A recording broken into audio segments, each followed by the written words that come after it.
না, কালকে আমাদের বাসায় পানি থাকবে না, জানি না কিভাবে পড়বো। পরশু আমার সায়েন্স এক্সাম।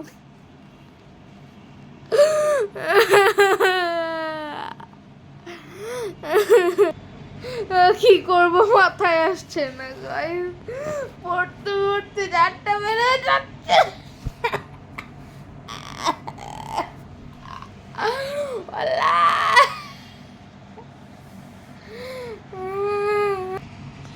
গাইস ইজি কিভাবে ছাড়বো বুঝতে পারছে না।